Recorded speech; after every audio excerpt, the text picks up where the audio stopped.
तुमच्या computer skills upgrade करायच्या आहे? दिशा कम्प्युटर इन्स्टिट्यूट घेऊन आले आहेत महा डिस्काउंट ऑफर.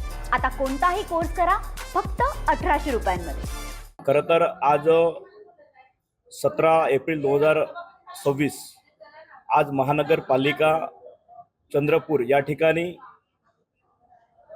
झोन क्रमांक 1, 2, 3 आणि महिला व बालकल्याण समिती सभापती आणि उपसभापती म्हणजे एकंदरीत जवळपास 5 पदांची आज निवडणूक होती. प्रदेशाकडनं जो पत्र आला त्या पत्रामध्ये केवळ आणि केवळ फक्त 2 लोकांचा उल्लेख होता, जे की त्या ठिकाणी 5 लोकांची निवडणूक असताना 5 लोकांची नाव येणे अपेक्षित होतं. त्याच्यामुळे आम्ही आमचा जो टाईम दिला होता महानगरपालिका प्रशासनाच्या मार्फतीने तो दुपारी 1चा होता. 1 वाजतापर्यंत आपण वाट बघितली, मात्र प्रदेशाकडून कुठल्याही अधिकृत सूचना नसल्यामुळे आमच्या नावाचा उल्लेख किंवा नामनिर्देशन नसल्यामुळे आम्ही त्या ठिकाणी फॉर्म स्वतः विड्रॉल केला आणि महापौर असेल किंवा बाकी पक्षाची लोक असतील त्यांच्याकडनं सूचना नसल्यामुळे आणि प्रदेशाच्या कायद्याचा उल्लंघन करणे हे आमच्या मुळात रक्तात नाही, त्याच्यामुळे आम्हाला सूचना नसल्यामुळे आम्हाला ते फॉर्म मागे घ्यावं. पण यामुळे काँग्रेस जो आहे तो बिनविरोध विजयी झाला आहे. मान्य आहे, आमच्याकडे बहुमताचा आकडा मोठ्या प्रमाणात आहे.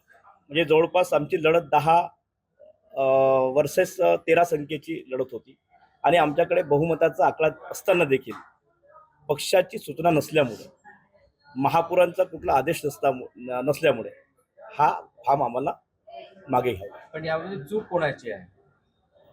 आता तुम्ही तर सर्व जाणते आहात चूक कुणाची आहे काय. आम्ही आमच्यासारख्या छोट्या कार्यकर्त्यांनी या संदर्भामध्ये बोलणे योग्य नाही, मात्र आपण त्याचं आकलन करू शकता. मुनगंटीवार गटांच्या 2 नगरसेवकांची नावे आले, जोगेवार गटांच्या नगरसेवकांची नावे नसल्यामुळे तुम्ही नगरसेवक म्हणून काय सांगाल? काय मला असं वाटतं की आम्ही गटातटाचं काही राजकारण करत नाही.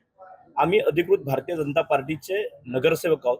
आम्ही 24 म्हणजे एक 23 आम्ही लोक आणि शिवसेनेचा जे पाठिंब्याचा जो ताईंचा जो मत आहे केळझरकर ताईंचा, म्हणजे एकंदरीत आम्ही 24 लोक आहोत आणि त्याच्यामुळे गटातटाचा मुद्दाच नाही. आम्ही 24 म्हटलो, आधी पण भूमिका 24चीच आहे, उद्या पण भविष्यात 24चीच राहील. 7 आणि 17 कुठेतरी मुनगंटीवार गटाचीच 2 नावं पाठवून मुनगंटीवार गटाला त्यांनी झुकतं माप दिलं आहे का प्रदेशाने, असं वाटतं? निश्चितपणे ते 7 म्हणजे जवळपास 5 लोकांची नावं येणे अपेक्षित होतं किंवा महापुरांनी तशी सूचना करणे अपेक्षित होतं, पण त्यांनी कुठलीही सूचना किंवा कुठलाही आदेश नसल्यामुळे पक्षाच्या विरोधात जाऊन आम्ही काम केलं असतं, त्याचं उल्लंघन झालं असतं. त्याच्यामुळे आम्हाला ते विड्रॉल करावं लागलं. मला तुमच्या कम्प्युटर स्किल्स अपग्रेड करायच्या आहे? दिशा कम्प्युटर इन्स्टिट्यूट घेऊन आले आहेत महा डिस्काउंट ऑफर. आता कोणताही कोर्स करा फक्त 1800 रुपयांमध्ये.